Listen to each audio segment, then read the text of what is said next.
नमस्ते दोस्तों, क्या आपने कभी सोचा है कि कैलाश पर्वत को दुनिया का सबसे मिस्टीरियस स्पिरिचुअल प्लेस क्यों माना जाता है? क्यों हजारों सालों से लोग इसे सिर्फ एक माउंटेन नहीं बल्कि डिवाइन एनर्जी सेंटर मानते आए हैं? कैलाश का नाम आते ही मन में एक अलग ही फीलिंग जागती है।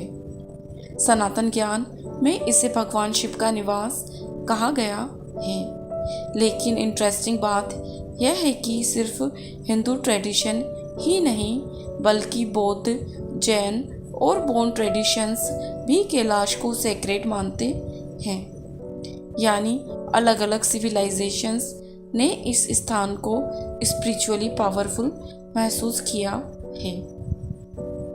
कहा जाता है कि कैलाश के आसपास की एनर्जी बाकी जगहों से अलग महसूस होती है।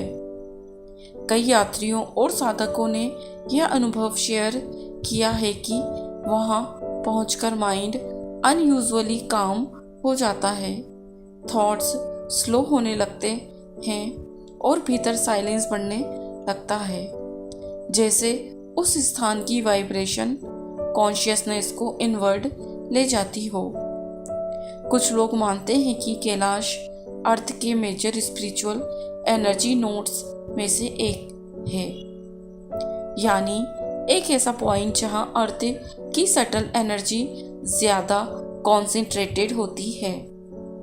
यही कारण हो सकता है कि सदियों से लोग वहां मेडिटेशन, पिलग्रिमेज और स्पिरिचुअल ट्रांसफॉर्मेशन के लिए जाते रहे हैं।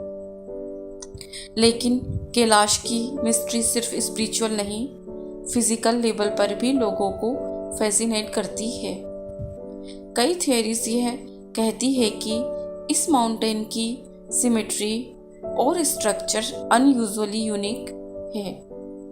कुछ लोग इसे नेचुरली पिरामिड जैसी भी डिस्क्राइब करते हैं।